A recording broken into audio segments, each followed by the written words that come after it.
What's up, everyone? What's happening? I just had a major allergy attack. My voice is a little bit screwed up right now, but I'm going to get through it. Today we're going to talk about how to make your music sound better. Now, that seems kind of like a broad topic. Hey, Peter, how are you? I want to talk about the importance of things, different things to make your music sound better, like gear, which can include, your microphones, your mic pre's, your instruments. I want to talk about acoustics, and I don't mean acoustic guitars. I mean the acoustics of your recording space. If it's your closet, if it's your living room, if it's your bedroom. I see Joshua saying he wants to buy the Beato book. It only comes in a PDF, but it's on sale today, as I do on my live streams. 20% off, RB912. That's how I make my living. So for me and my family, that's how I'm able to put out videos, is by selling my my Beato book, 461 pages. What's up, Dean? So I get asked this question a lot, and I think about this a lot, about what the most important things are as far as making your music sound the best. And there's a couple different elements to this. There are the sonic aspects of it, and there's and then there's the actual writing of it, which are in some ways connected, in other ways they're completely disconnected. A great song that's recorded bad, does that mean that it's going to be as effective? No, I actually don't think it does. I don't think that it will be as effective, and I'll tell you why. If you listen to alternate mixes of records, for example, it's interesting. It's not done a lot. It's typically done with older bands, but there was an alternate mix of the Nirvana Nevermind record, and there's an alternate mix of Pearl Jam's 10 record. Those are two records that I can only think of that have full alternate mixed versions of them, and the first one, Nirvana's, was mixed by Butch Vig, and the label wanted to get a professional or dedicated mixer to it, and to do it, and they hired Andy Wallace to do it, and the result of it was a massively big, world famous record. Now, we don't know how it would have sounded. We don't know how it would have done if the Butch Vig version went out, but I don't think it would have done well. I just don't. I don't think that the version of Smells Like Teen Spirit, which was the first single, would have nearly done as well. It just didn't sound big. It didn't sound like an important song to me. I saw someone on here that said that they didn't like the 10 mix, and I agree with that. So an interesting thing happened with Pearl Jam. I think that they were dissatisfied with the mix of 10, and I don't think that they were dissatisfied at the time. I think when they did their second record, which they did with Brendan O'Brien, the first record was done by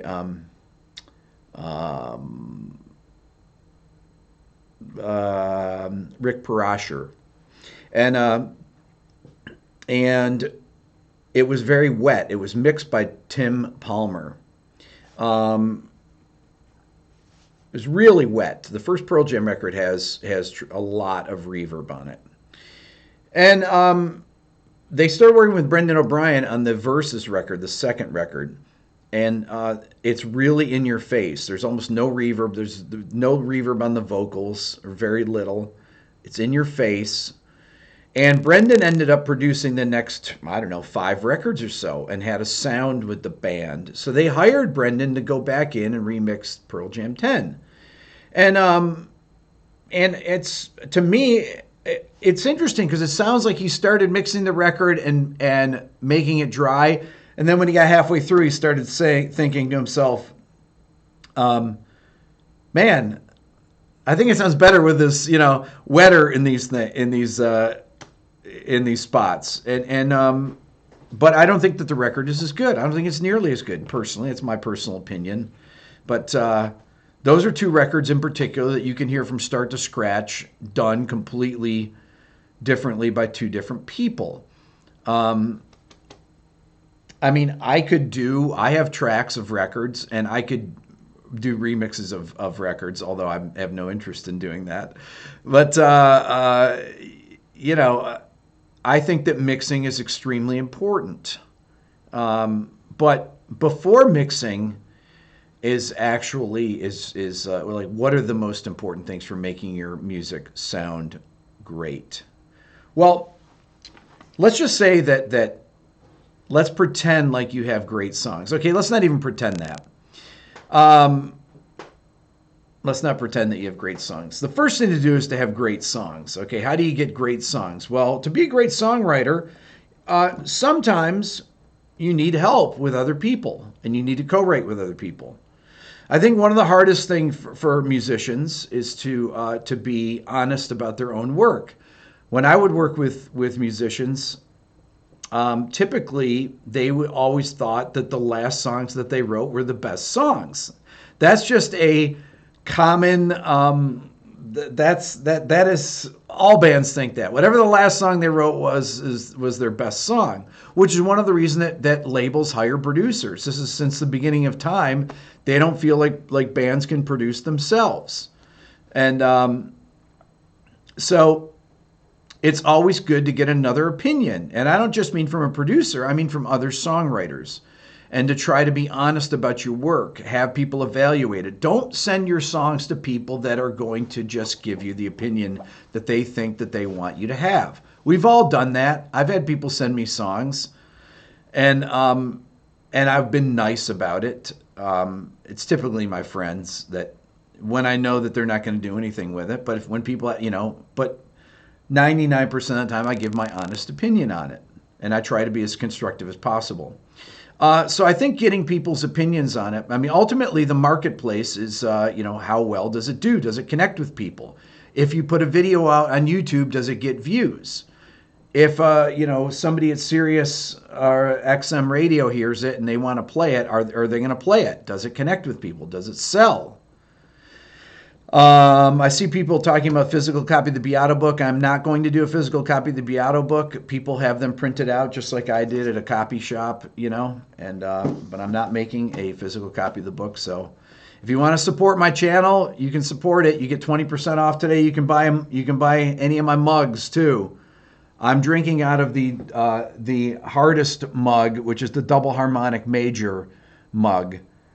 Which has Ultra Phrygian and Ionian Augmented Sharp 2 and Locrian Double Flat 3, Double Flat 7. These are hard modes to learn.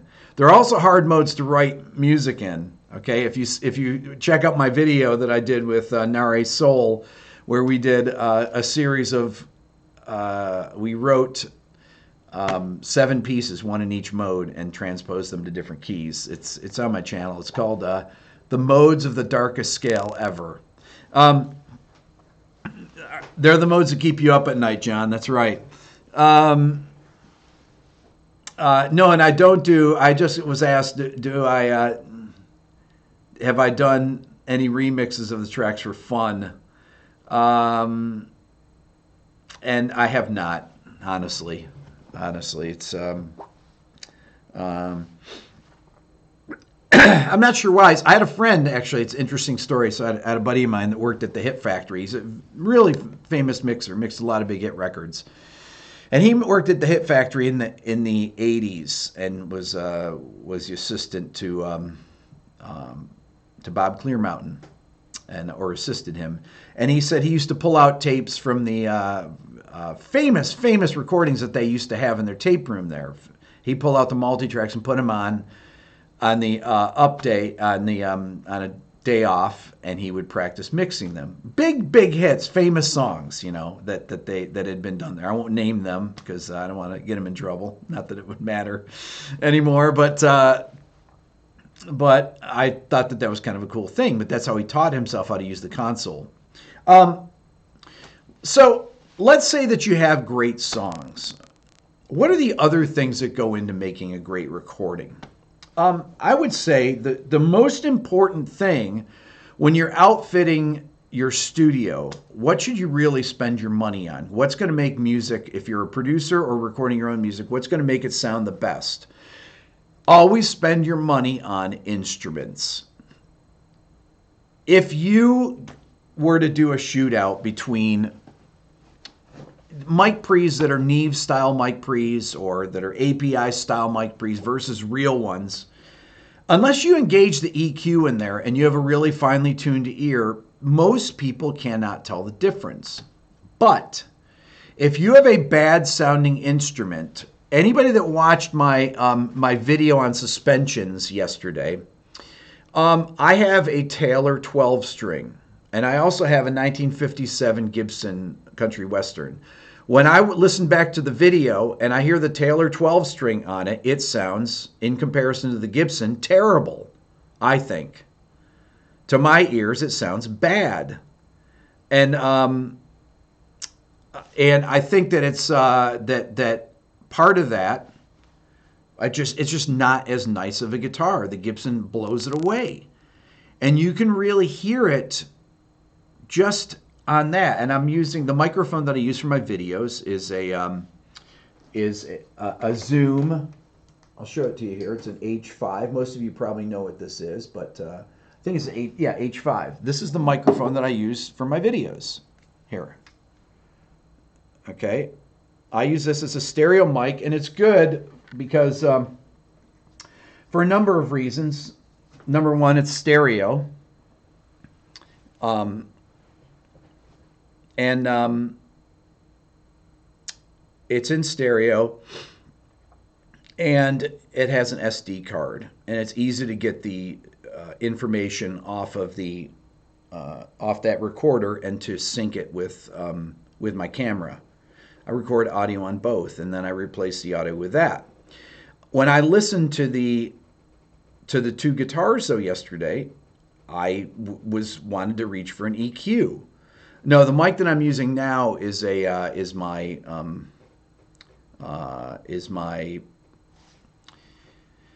what do you call it here?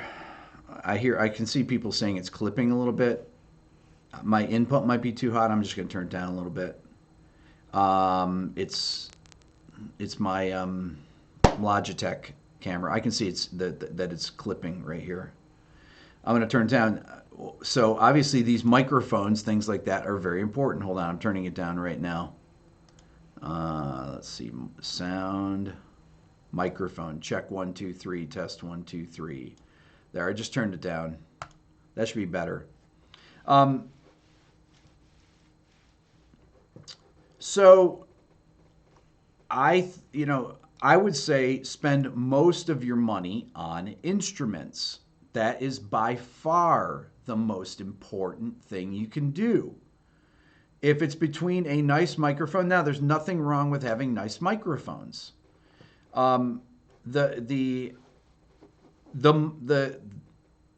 12-string guitar that I had, the Taylor, is a, it's probably an $800 guitar. It's not a cheap guitar, but it just doesn't. It sounds, in comparison to the Gibson, it sounded terrible, I thought. Very small. It had very honky mid-range to it in the lower mids. I wanted to EQ it. I didn't do it, but because it was a short clip. But in comparison between that and the Gibson, it didn't even stack up, not even close. The Gibson's a far more expensive guitar. So that's one example of spending your money on instruments. Now, when I started producing, I had bands coming in, and I would always be at the mercy of the bands that I worked with. If they had bad gear, I had bad sounding recordings as a producer. Now, you're judged on the sound of the recording by other people. They don't care if the band has bad gear. All they know is that your recording sounds terrible, right? And you're judged on that, and your ability to get more projects from people is related to that. So the first thing I went out and bought, because the most important thing in recording any type of music is having a good snare sound, but having a good kick and snare sound.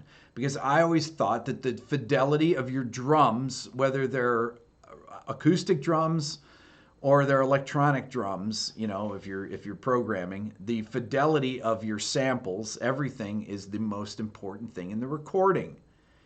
It's not difficult to get a voice to sound good if you don't have to spend a lot of money on microphones. But to get a good snare sound is extremely, and I don't mean just throwing a sample on it and trying to fix it, because you have microphones in the room that are picking up your crappy snare sound. So I remember one time I had a band come in and the drummer had a terrible snare sound. So I said to my assistant, all right, you keep setting up. I'm going to go buy a snare because I can't work with this. We're going to have a terrible sounding recording. So I went down to the Guitar Center and I played a few snare drums and I found one that sounded good and I bought it. It wasn't expensive. It was a used snare. It was, $150 or so, But that was money incredibly well spent. It dramatically changed the outcome of the recording, okay? So the instruments are very important. The next thing is, how do you capture acoustic instruments? What kind of mics do you use on vocals? What kind of mics do you use on an acoustic guitar? You have mics like this. This is a condenser mic here. This is an old Sound Deluxe mic that has a U47 capsule in it here. This is a condenser mic. It's a FET mic. It's a really good sounding microphone. It has two modes. One of them mimics a Neumann 47 FET, and if you flip the switch to voice to V, it has I, and V is for voice. It turns into like a vintage 87, and I have a vintage U87, and it sounds just like it. It's a FET mic. This right here is an Earthworks. You probably saw this in my video because I'm holding it like a gun in my phase video, if any of you watched it. This is a small diaphragm condenser mic. These are great sounding mics, very, great for acoustic guitar, things like that. I use them as overhead mics. This is an SR30. I love the sound of these microphones. I used Earthworks mics when I first started recording. The first studio I ever worked in, the engineer, Billy, had two Earthworks that were omnidirectional. And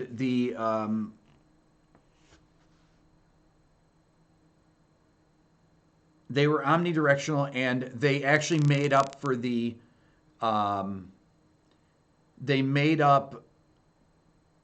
fact that Billy didn't have a big room. And these are things that you have to take into account. Not everybody has a recording studio to record in. One of the things about having a big room is that it gives you options. So if you have a small room, it's important that you treat the room properly, because a poorly treated room can give you very bad results in recording. Especially, it's not so much a problem with recording vocals, unless you're right next to a window or something and you're getting some type of a slap back off that, and you can get phase cancellation in it. Dead rooms are actually better for that. So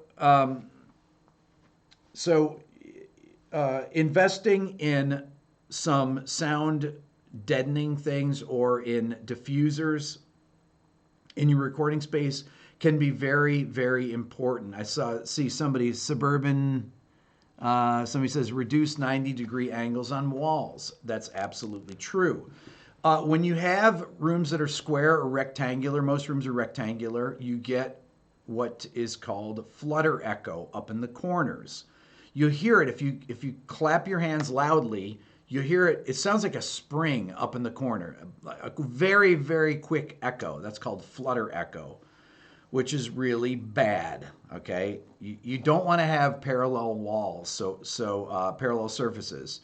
And that can even mean between the ceiling and the floor, you have parallelism. So things that break up standing waves, right? Things that break up these acoustic anomalies that are undesirable are things that are stuck on the wall, or even things like bookcases. Anything where you have irregular surfaces improves it dramatically. It's interesting. Acoustics, right in microphones. I've talked about this before. Like if you take a microphone like this is an old AKG U414, okay? If you look at the microphone, what do you notice about it? One thing that you notice is that it's not, that it actually flares out. It's not a rectangle, right? It actually is thinner at the top and gets wider. You notice that? And on this, you notice that it's not, that it actually flares out the same way. It gets wider like that as it gets towards the base right here. It's wider here than up here. That is so you don't have parallel surfaces, okay? It doesn't have sharp corners either. All the corners are smooth. It's kind of like microphones, like my condenser mic that I showed you, right? You don't get the standing waves in there, okay? So even the surfaces on the microphones are acoustic environments, okay? Now,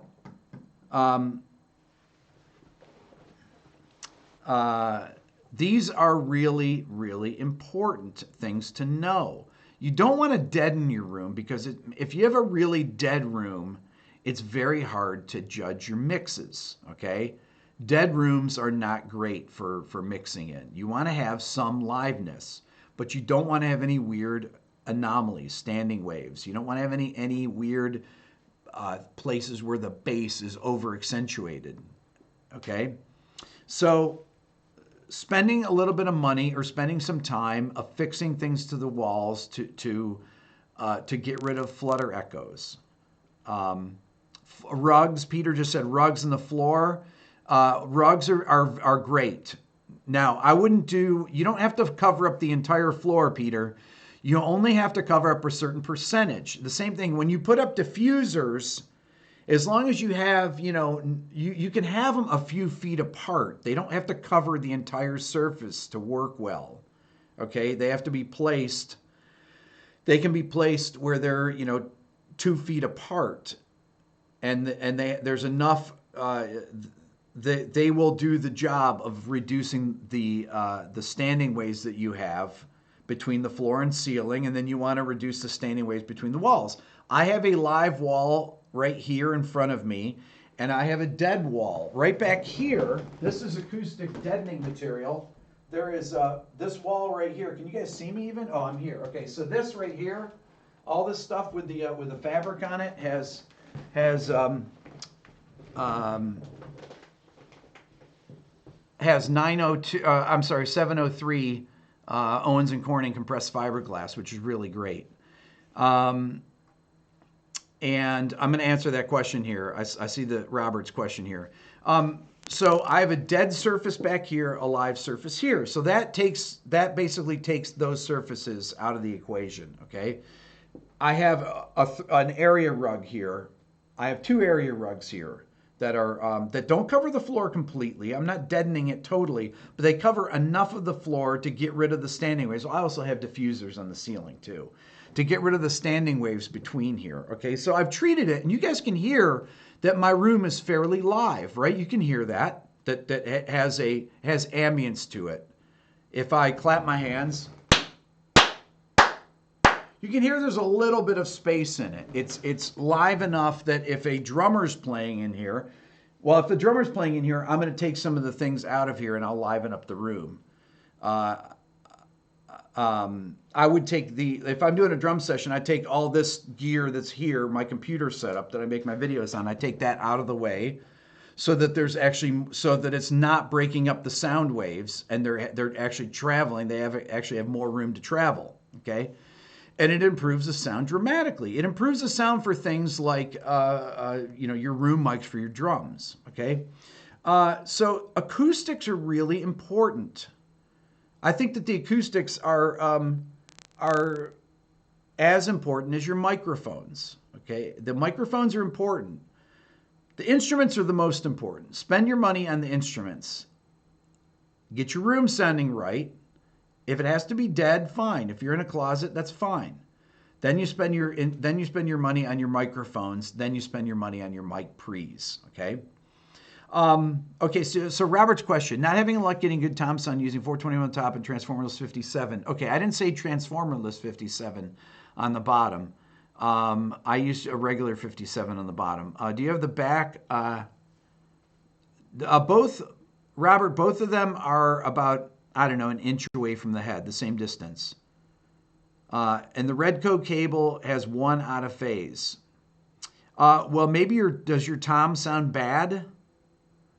Because maybe it's your tom tuning. If your tom tuning isn't good, it's not going to sound good. That goes right to my point about the instruments. If your bottom head is tuned weirdly, it's going to sound terrible. Okay, so this also requires knowing how to tune your instrument, how to tune your drums. If you're miking a head that sounds bad because it's not tuned properly, you're not going to get a good sound out of it, even if your bottom mic is out of phase, which it needs to be. Okay, so a lot of that can be solved through tuning properly. I'd have to hear it, honestly, Robert. You could send me a sound clip of the drums. Send me a sound clip of some tom hits. Let me hear it. And with it, send me. Tell me what kind of drums you have, or take a picture of it. I have another question here. My opinion on acoustic ceiling tiles.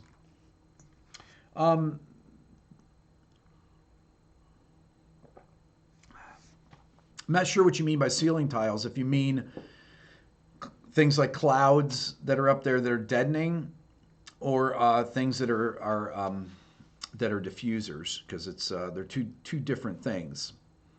The Transformerless 57 has been modded, may or may not be original phase as it came from the factory. That's one of the problems. Don't use a Transformerless 57. Use a regular 57.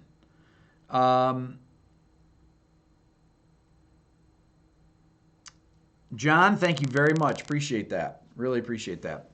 Okay, so we talked a little bit about songwriting.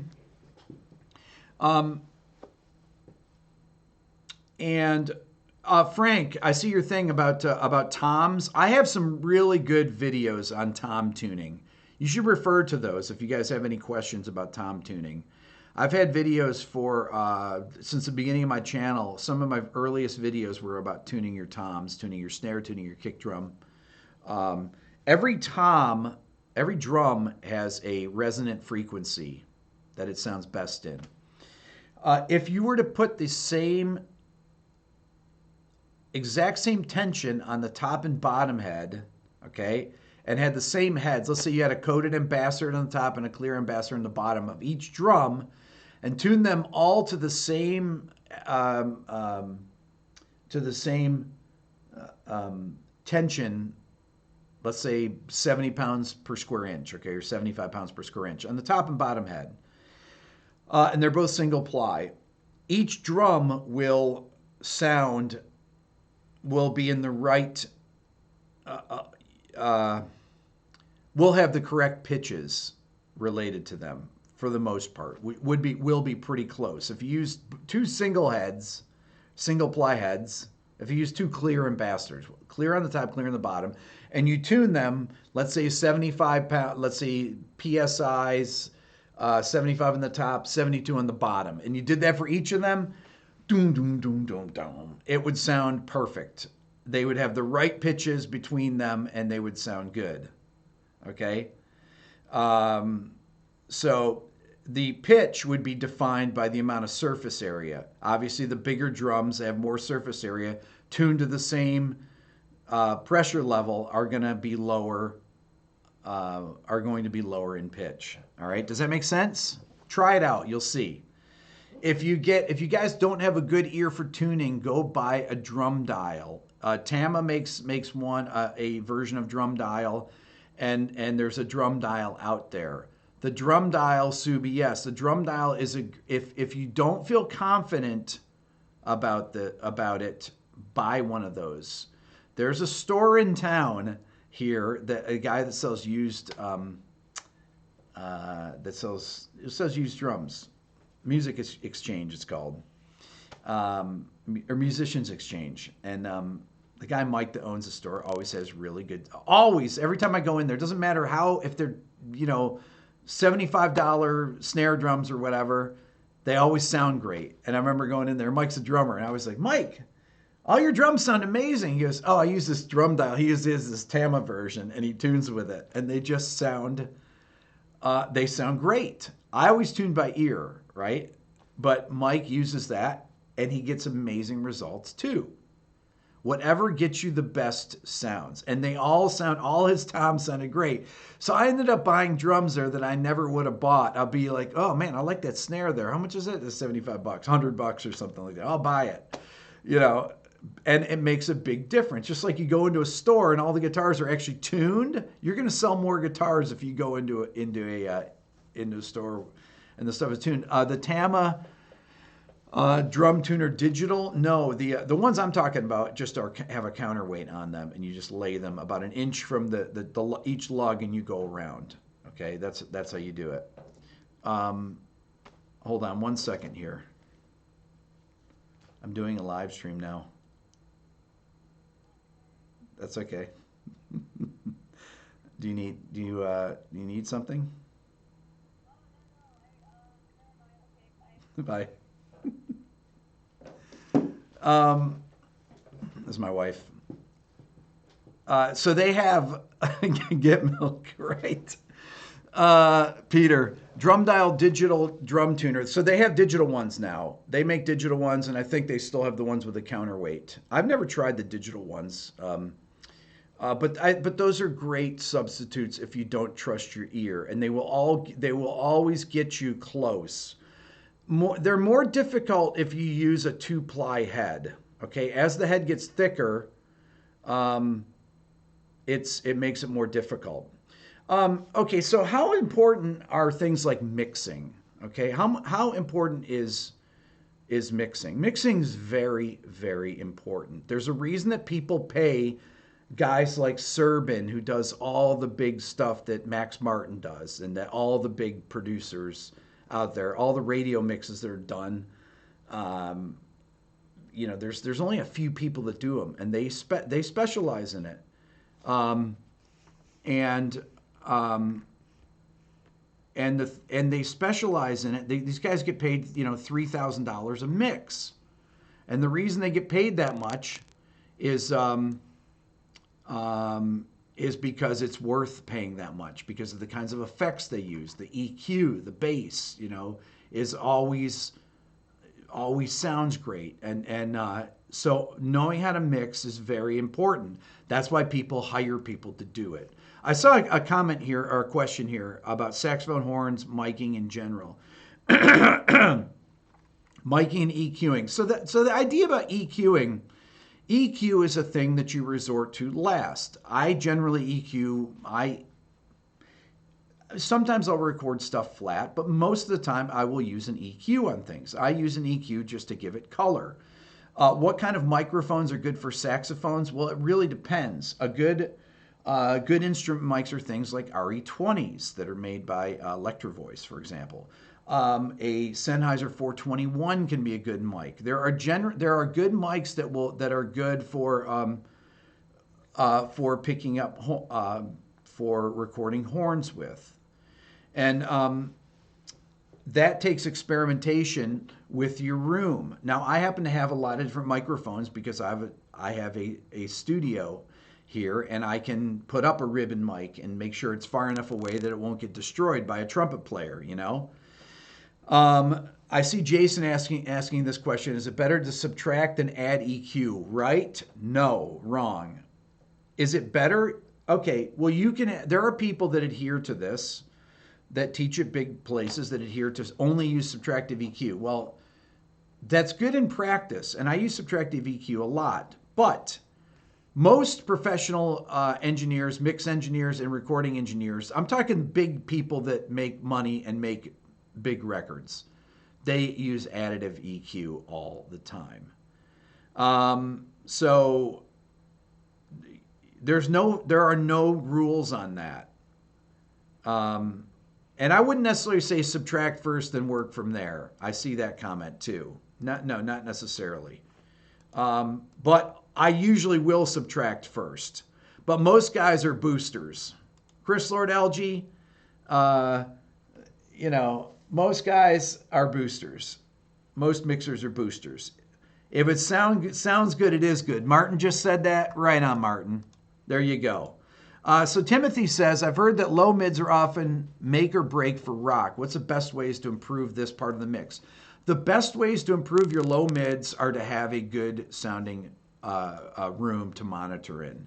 That's the best way, because you can't accurately judge your low mids. If you get buildups in the low mids, it can really mess up your mix. Too much low mid range. When you get down into 200 hertz, that's the mud zone. That can really affect your sounds. Even down things like chugging guitars. If you do metal, if you're doing gent, doing really low tune metal, and you're palm muting, or you guys are palm muting, you'll find these buildups at 140, 150 hertz. That's where the woof is. And when you go in and you spot EQ these things, you'll see the amplitude of the waveform shrink.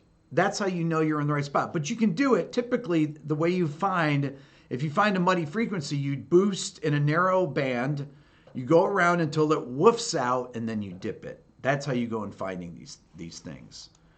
I'm not sure why that's grayed out right there. Let's see. Am I still a fan of recording to tape? I usually record to tape, and then I will go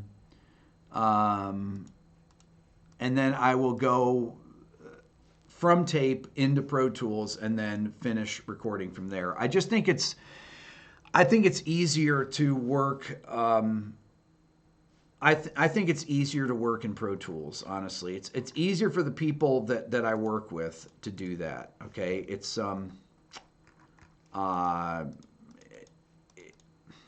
you have way more choices, and when you have the time, if you want to fix things, if people need a lot of punch-ins, because a lot of people need a lot of punch-ins, and those are things you need to deal with, right? Hold on here. How can I do this thing here? How do I get rid of this thing here? Remove that. Wait. I can't get out of this. It's weird. I can't scroll through this thing here. Low pass on the snare, should it be done? Hold on, let me refresh the chat here. Let me refresh the stream and see, because my chat's frozen here.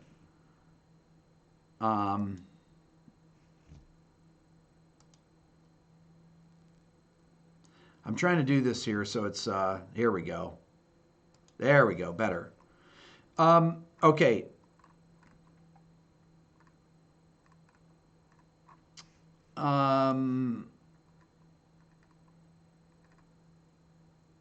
Tape and analog, let's see here. Chat is frozen, let it go. No, it's fine now. Chat is working perfectly now. Electric guitar is wet versus dry, Tim asks. Tim, I always record my guitars. If I'm using effects, I record them and print them with effects, always. Certain recordings sound great dry. If you listen to Chili Peppers, Blood, Sugar, Sex, Magic, Under the Bridge, when John Frusciante plays the intro, it is bone dry, his guitar, and it sounds phenomenal. It's so in your face. You guys know that his guitar sound on that record, right? Frusciante is unbelievable. And but some of the songs are wet on there. They have a wet the drum sound. They were in a big house that has a lot of ambience, and the drum sounds are very wet. Okay, so somebody asking about low pass on snare. I don't know why you want to low pass your snare. I think you mean high pass your snare. I got the Frozen reference. Um, um, I would say that I mean, I use high pass filters on a lot of things. I use high pass filters on kick drums. I'll use it on bass guitars. Um, but certain things I will track with high pass filters. For example, really distorted guitars that could have anything that has, if you have some room resonances, like if you have a microphone and you have a mic stand that has a metal base on it, a round base. A lot of times you'll have the sound will transfer through the mic stand and you'll get a lot of floor noise you can get. Or if the singer's tapping their foot when they're singing, I get mixes all the time. I get vocals that are tracked like that, and you can just go in and you put a high pass filter. A high pass filter means you're cutting the low end. It lets the highs pass. That's why it's called the high pass. You cut those off. You can cut them off at 70 hertz. You're not cutting off anybody's vocal at 70 hertz, 60 hertz, whatever, but you'll get rid of the rumble is what we call it. You'll be amazed if you high pass everything in your mix, okay, but the kick and snare, I'm sorry, the kick and bass,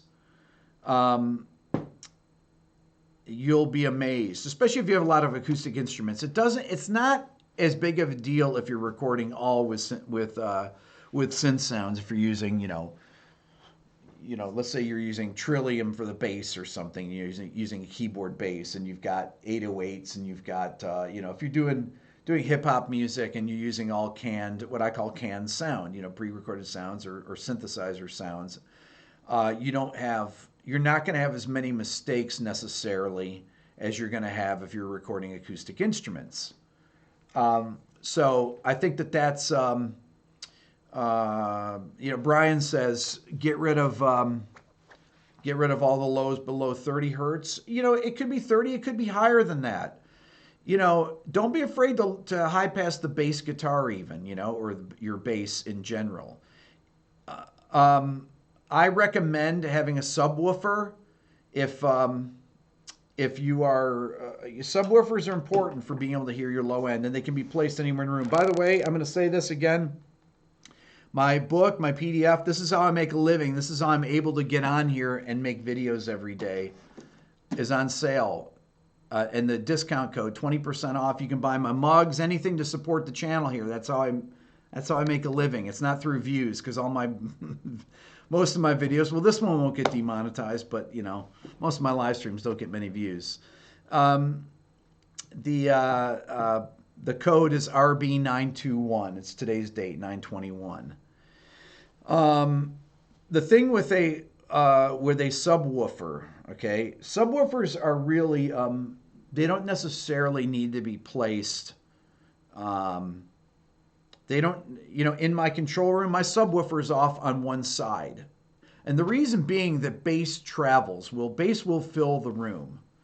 It doesn't have to be right under your, a lot of people have space problems where they work. So they'll kind of freak if they can't put their subwoofer between their two speakers. That doesn't really matter, okay? That bass will travel around the room, trust me. So having a subwoofer is going to, it's going to make your referencing a lot better. So, that's one thing I would say invest in. You need to have multiple listening stations is what I call it. I have 2 sets of monitors. They don't have to be expensive, okay? Most people will listen on a phone, all right? Or they'll listen on laptop speakers or something. You should be able to reference on things like that. I have a really cheap alarm clock that I bought years ago that has an aux in, and I plug it into it, and it's got 2 little 1-inch speakers in it, okay? And I go to that thing. Once I have my general EQ of my mix where I want it to be, I go there, and I can tell when my vocal level is right. I can tell when my snare level is right. It's really, really incredibly helpful. I also would do another thing because I had an old laptop. I don't do this anymore because I'm not mixing records, but I had a laptop set up, an old Mac with GarageBand on it, and I would plug in. Macs used to have an aux or a microphone input into them. I would go into that and I would listen through the little speakers on the Mac, and it would be in mono because it's across the room. Okay, but those speakers told me so much about my levels, the background vocals, the lead vocal. Those things are unbelievably important. This is very helpful, is using small speakers like that, and especially if they're away at a distance. Okay, once you know that your mix sounds, that you have good stereo from sitting in front of it or wearing headphones. I don't like headphones. I saw that, but headphones, headphones are perfectly fine. And I've had friends that have mixed records on headphones that sound phenomenal. And there's no bass on these laptop speakers or cell phone speakers, right? There's no bass, but the bass that you can hear 300 hertz or so. That's where I would find I would be focusing my energy, is in that area if I want to hear it on there. Now, I did a record that Chad Blake mixed. Chad Blake is a phenomenal mixer. A lot of Peter Gabriel records he engineered and mixed, but he did a couple of the Black Keys records that sound unbelievable. And the low end is massive on his mixes. He's done Los Lobos. He's done just some great sounding records, and his low end is unbelievably tight. And I asked him, I worked with him on a record, and I said, man, how do you get your low end so accurate? And he has these $15,000 studio monitors that go down to 40 hertz. And he can really hear, without blasting them, he can hear the low end really accurately. The sound of your recording is completely dependent on your monitoring. So that is one of the most important things. Other than your instrument, like how do you even tell what the stuff sounds like if your instruments sound good if you don't have good monitor speakers? Monitor speakers, though, are things that you know, things that you can listen to. I tend to like monitor speakers that sound good, that I can listen to all day and I don't get fatigued, and that I know when I go out into my car are going to sound good. There's another thing. There's a plugin that I used in Pro Tools called Magic AB. It's a plugin that goes on your mix bus if you're mixing in the box. And you can set it up to have multiple, I think 9 different mixes. And you can take the mixes and you can narrow them down to certain areas of the mix, like the chorus of a song. And you can quickly go back and reference between, you can quickly reference other mixes with your mix. Okay, and since it's last in the mix bus, it's not hitting the mix bus. You don't want to put a mix bus compressor and EQ after that plugin. That's going to affect it. Okay, you put it last in your chain.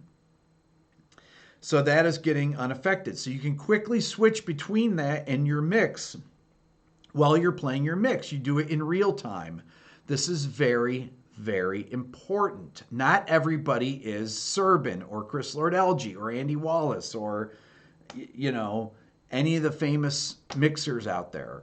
So what you need to do is you need to reference. References are incredibly important. Having reference mixes that you know sound good. Maybe not that you think sound good, that you know sound good.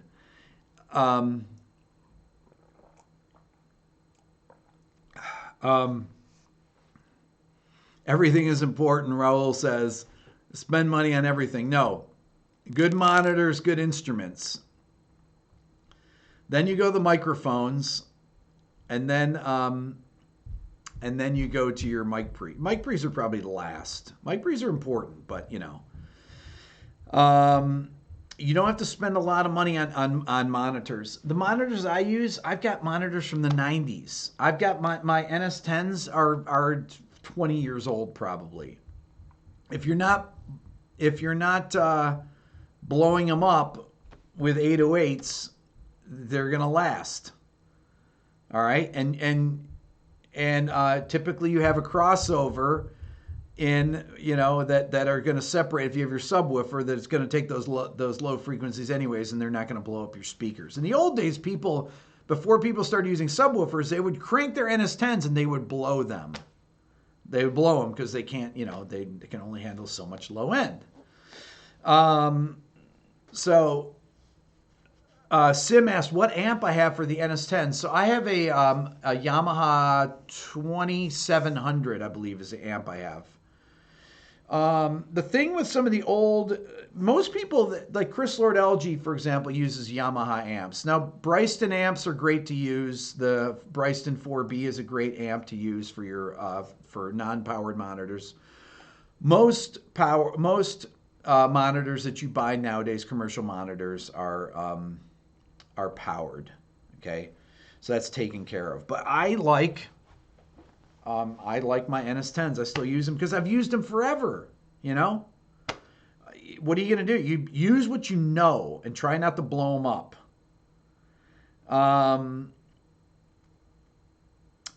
Steve asked, do mixers mix differently today knowing that people listen on mobile devices?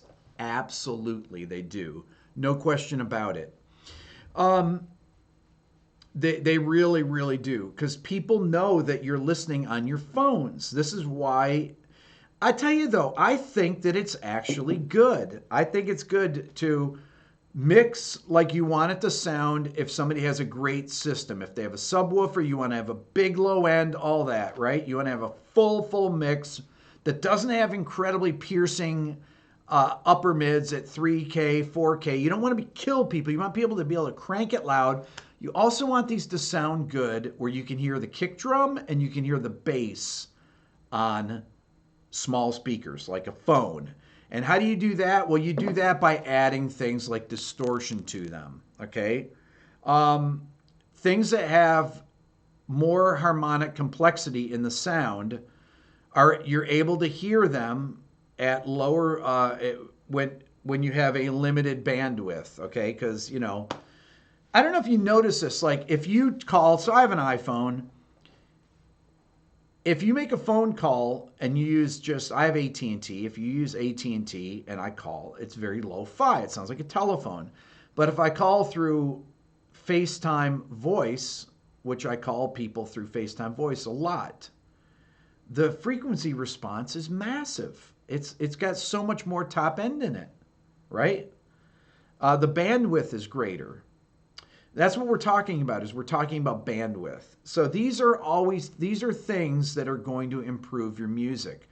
Knowing this stuff is very, very important. Knowing where to spend your money. Everybody has not everybody, most people have a limited amount of money to spend on things. A lot of the gear that I have these guitars, like this guitar. This is a Chinese-made Gretsch guitar because I don't have $3,000 to spend on a Gretsch like that. Some of my friends spend that money. They have guitars. They have money to spend on that stuff, but I don't have that. I have a couple nice guitars and things. I've got some nice amplifiers, but they're things that I've bought over the course of 30 years. And I pretty much don't buy anything new. I almost never buy anything new. Everything I buy off Reverb or whatever, or I buy them at stores. Even when I was putting together my Hackintosh, I bought my RAM. I bought used RAM, because it cost a quarter of the money. And I figured, what's going to happen to the RAM? Just buy it. Aaron is like, buy it used. My Jen asked me, what do you think about the not Chinese knockoffs? There's plenty of great instruments made in China today. There's no, there used to be a stigma about that. There used to be a stigma about instruments made in Japan back in the 80s. It's like, yeah, they were actually better made than a lot of the stuff that were made here. You go back and look, check them out, and they're incredible. I have this Herb Ellis guitar that I've had that I just had refretted. That's a Japanese guitar This is an Aria Pro 2. This is from I think 79 or so. And my buddy Dave's had it, and he refretted it. And this is an excellent guitar. This is one of these copies of. It's a copy of a Gibson. It's like an L5. It's a Herb Ellis guitar, and it is a great. It's a great sounding guitar. It's like a 175. It's made in Japan. And but it's been refretted, and it plays like a brand new guitar. So I spent the money on refretting it because it didn't sound good. It didn't play well, so it was worth refretting it. That's the thing too, is that maintenance of your instruments is really, really important. You know, if you have a guitar for 30 years, 20 years, 10 years.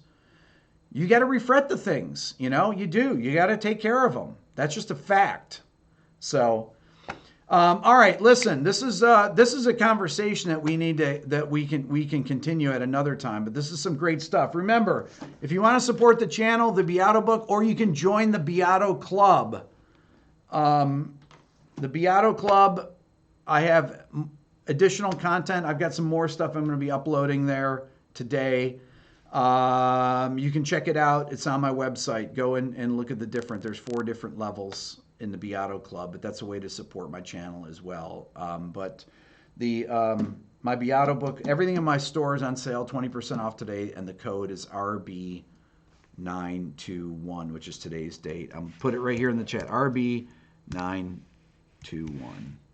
You guys are amazing, amazing, amazing. Tom, Peter, everybody, SB. Great to see all of you. It's always a pleasure, and we'll talk